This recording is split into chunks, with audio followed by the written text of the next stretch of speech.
नमस्कार दोस्तों। आज बाजार बंद है तो मैं सोच रहा था आपसे किस टॉपिक पर बात करूं। रोज हम बात करते हैं मार्केट कैसा रहेगा, आज मार्केट व्यू फॉर टुडे। आज हम बात करते हैं बाजार क्या है। देखिए, बाजार में ना सिर्फ तीन पार्टिसिपेंट्स हैं।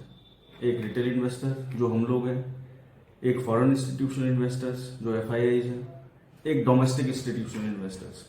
ये तीन ही लोग हैं जो बाजार को चलाते हैं। इन्हीं का मूवमेंट, इन्हीं का थॉट प्रोसेस मिलकर बाजार बनता है। अब ऐसा क्या होता है कि रिटेल इन्वेस्टर को लॉस देना पड़ता है, जो भी रिसेंटली सेबी की रिपोर्ट आई थी। देखो, जो चार्ट बन रहा है वो सेम सबको दिख रहा है, FIIs को भी दिख रहा है, DIIs को भी दिख रहा है, रिटेल को भी दिख रहा है। अब डिफरेंस किस में आता है कि रिटेल को पैसा गंवाना पड़ता है और रिटेल का पैसा ये लोग लेकर चले जाते हैं। सबसे बड़ा डिफरेंस जो है वो है माइंडसेट में। रिटेल डर के बाजार में काम करता है, 100 शेयर लेता है, 50 शेयर लेता है, 20 शेयर लेता है, छोटी कैपिटल से आता है, क्योंकि बाजार में डरता है। डर में वहां होता है जिसको हम समझते नहीं है। जिस चीज को बाजार को आप देखोगे तो मार्केट, बाजार जो चलता है वो टोटल डिमांड और सप्लाई पर चलता है। जिस चीज की डिमांड ज्यादा है उसका भाव बढ़ जाएगा, जिस चीज की सप्लाई ज्यादा है उसका भाव कम हो जाएगा। रिटेल हमेशा घबराहट में मार्केट में डील करता है, तो उसी घबराहट का फायदा उठाते हैं FIIs और DIIs। और फायदा क्या उठाते हैं? एक्चुअली मार्केट के पार्टिसिपेंट्स हैं, सब पैसा कमाना चाहते हैं। मार्केट में ना एक का पैसा दूसरे की जेब में जाता है। अब जिसकी जेब में ज्यादा पैसा जाएगा वो प्रॉफिटेबल होता है। रिटेल इन्वेस्टर्स क्वांटिटी में ज्यादा होते हैं in comparison to FIIs, DIIs। तो उन सबका जो पैसा, रिटेल इन्वेस्टर्स का जो गलती करते हैं, वो पैसा कुछ कुछ कुछ कुछ सबकी जेब में से निकलकर इन लोग के पास चला जाता है। तो ये लोग बड़ा पैसा बना लेते हैं। इसको आप इस तरह से समझिए कि 1 करोड़ रुपए की क्राउड फंडिंग करनी है। अब एक आदमी 1 करोड़ दे दे, बहुत मुश्किल काम है। 2 आदमी से 50-50 लाख लें, थोड़ा ठीक लगता है। आप इसको ऐसा देखिए कि 1 लाख आदमी 100 रुपया दे दे तो भी 1 करोड़ बन जाएगा। तो DIIs और FIIs इसी फंडे पे काम करते हैं कि इस रिटेल का छोटा छोटा पैसा लेते रहो और कमाते रहो। बेसिकली बाजार में पैसा किसी नए तरीके से नहीं आ रहा। जो मैं नुकसान करूंगा वो ही आपके पास आएगा। ये एक जीरो सम गेम है, इसमें नया कुछ निकल के नहीं आना है। क्योंकि FII ने वो पहले लिया हुआ था या किसी DII ने पहले लिया हुआ था, फिर जब उसको उसने बेचना चाहा तो मुझे लगा कि शेयर अच्छा है, इसलिए मैंने परचेस कर लिया। अब जब वो लोग प्रॉफिट बुक करेंगे मुझे हायर रेट पर शेयर देकर, तो शेयर का भाव फिर से गिरेगा। यही मार्केट का सेंटीमेंट है। अब इसके लिए हम कैसे डील कर सकते हैं इससे? सबसे इंपॉर्टेंट है अपना माइंडसेट बदलना।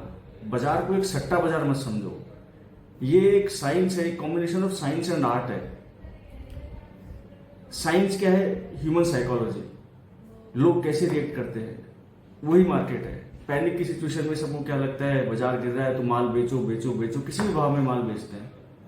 फिर क्या होता है? एक नीचे बेस बनाकर बाजार वापस हो जाता है। हम बोलते हैं कि जब हमने माल बेचा तब से शेयर बढ़ने लग गया। फिर दूसरी कहानी क्या होती है? सब कहते हैं खरीदो खरीदो खरीदो, हम बिना सोचे खरीदने लग जाते हैं। फिर जब हम खरीद लेते हैं उसके बाद शेयर गिरने लग जाता है। तो ये एक साइकोलॉजिकल माइंडसेट है मार्केट।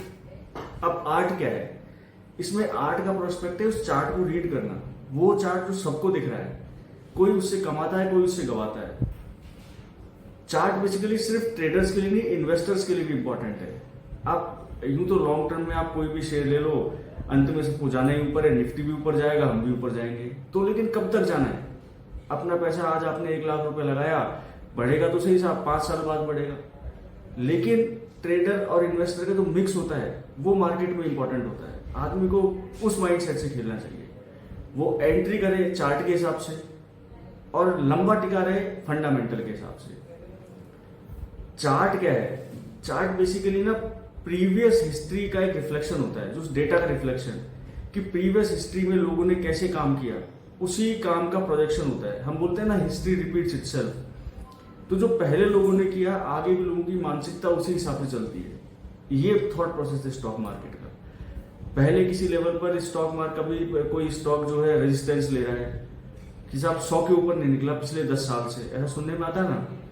वो क्या मतलब सुनने में आता है? क्योंकि लोग ये मान रहे हैं, माइंडसेट मार्केट में, मार्केट ये मान रहा है कि 100 के ऊपर इसका भाव ज्यादा जाना उचित नहीं है। लेकिन जब वो रेजिस्टेंस के ऊपर निकलता है तो बहुत तेज भागता है। ऐसा क्यों होता है? उसका रीजन है कि जो पुराना वाला थॉट प्रोसेस है, वो पुराने वाले जो लोगों ने रेजिस्टेंस था उसका, तो एक नया सेगमेंट ऑफ बायर्स है वो एक्टिवेट होता है।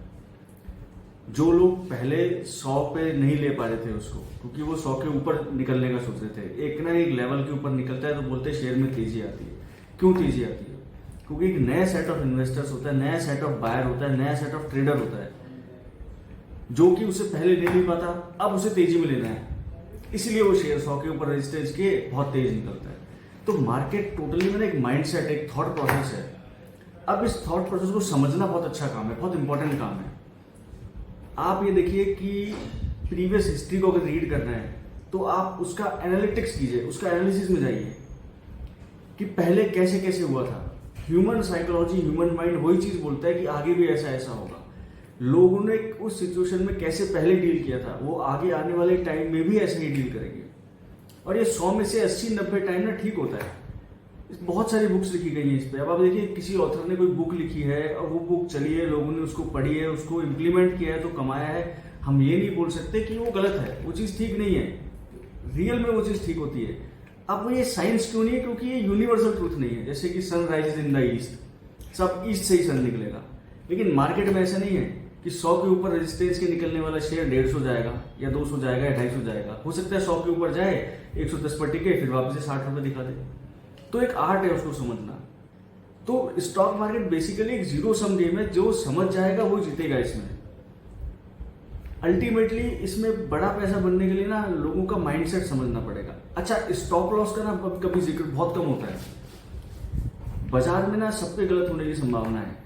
कोई आदमी 100 में से 90 बार गलत होगा, कोई 70 बार गलत होगा, कोई 60 बार गलत होगा। 100 में से 100 बार कोई सही नहीं हो सकता। अगर आप 100 में से 70 बार सही है तो इसका मतलब बाजार की आपको नॉलेज है, आप बाजार में काम कर सकते हैं। लेकिन आपको हर 100 के 100 ट्रेड्स में स्टॉप लॉस लेके चलना है, क्योंकि आपको नहीं पता ना कौन सा ट्रेड आपका गलत होने वाला है। आपने अंदाजा लिया कि ये रेजिस्टेंस निकलेगा तो ये ऊपर जाएगा। हो सकता है रेजिस्टेंस निकल के 2 रुपए ऊपर जाए, फिर उसके बाद उसको रीटेस्ट करने आए, वापस से नीचे चला जाए। तो एक स्टॉप लॉस जरूर रखना है बाजार में, और डर कर काम नहीं करना। डरोगे तो बाजार में नहीं कमा सकते, क्योंकि डरने के बाद ना हमारी साइकोलॉजी डरपोक आदमी की हो जाती है। हम ना जमीन खरीदते हैं 50 लाख की, 1 करोड़ की। जो इन्वेस्टर्स हैं उनसे आप बात करो, वो 50 लाख की 1 करोड़ की जमीन लेके साइड में छोड़ देगा, 2, 4, 5, 7 साल उसको देखेगा ही नहीं। क्योंकि जमीन एक ऐसी चीज है तो सबको समझ में आती है कि इसके भाव तो बढ़ने ही बढ़ने हैं। शेयर बाजार में हमें डर क्यों लगता है? क्योंकि हमें समझ नहीं आता। समझ क्यों नहीं आता? क्योंकि हमने कभी कोशिश ही नहीं की समझने की। शेयर बाजार इस तरह से, आपने मान लीजिए कोई किराने की दुकान स्टार्ट की, आपने खुद स्टार्ट की, आप उसमें खुद काम कर रहे हैं, आप मेहनत कर रहे हैं, तो आपको लगता है मैं कमाऊंगा। हो सकता है ना कमा पाओ, ये भी तो पॉसिबिलिटी है ना। स्टॉक मार्केट आपको बड़े एस्टेब्लिश धंधों में पैसा लगाने का मौका देता है। टाटा, बिरला, अंबानी, बड़े बड़े परिवार जो अपने आप को प्रूव कर चुके हैं। अब आपका 1,50,000 रुपया मान लो टाटा मोटर्स में लगा हुआ है, उसमें आप टेंशन में आ जाओ, तो वो ज्यादा बड़ा है कि रतन टाटा साहब जिनका इतना बड़ा इन्वेस्टमेंट है लाखों करोड़ रुपए का, वो टेंशन में आना चाहिए। तो हम लोग टेंशन में क्यों आते हैं? क्योंकि हमें अपने ऊपर विश्वास ही नहीं है कि हम जो कर रहे हैं वो ठीक कर रहे हैं। अभी टाटा मोटर्स का एग्जाम्पल आया कुछ दिनों में, आपको माइंड सेट बताता हूँ। कुछ दिनों पहले मेरे एक दोस्त का फोन आया कि जी मुझे शेयर बता दो कोई। मैंने बोला टाटा मोटर ले लो। वो हाई 1070 का हाई मारकर 100 रुपये नीचे था उस टाइम। तो दोस्त ने क्या बोला, यार 100 रुपये का तो डिस्काउंट है, कोई बहुत ज़्यादा थोड़ी गिरा है। बाय करते समय उसे 100 रुपया बहुत कम लग रहा है कि 100 रुपये का तो डिस्काउंट है। अब इसको अपोजिट माइंडसेट समझते हैं। किसी को आपने शेयर दिला दिया 1000 रुपये का, अगर वो 900 रुपये आ जाएगा ना तो उसे बहुत लॉस लगेगा। अरे यार 100 रुपये गिर गया, चीज़ वही 100 रुपये है। थॉट क्या है? माइंडसेट का। माइंडसेट चेंज करेगी तो बाजार वाकई में कमा के देगा। और हर्षद मेहता ने जो बात बोली है ना, मैं तो उसका फैन हो गया। शेयर बाजार इतना गहरा कुआं है, सारे देश की पैसे की प्यास बुझा सकता है। बेसिकली ये जीरो सम गेम है। समझदार आदमी पैसा कमाएगा, किसका? ना समझ आदमी का। अब आपको ना समझ बनना है या समझदार बनना है, ये आपको डिसाइड करना है। मेरा मानना है शेयर बाजार को समझोगे तो कमाओगे, नहीं तो बाजार से कमा नहीं सकते। यही बोलोगे ये एक सट्टा बाजार है, जबकि सच में शेयर बाजार सट्टा बाजार नहीं है। धन्यवाद।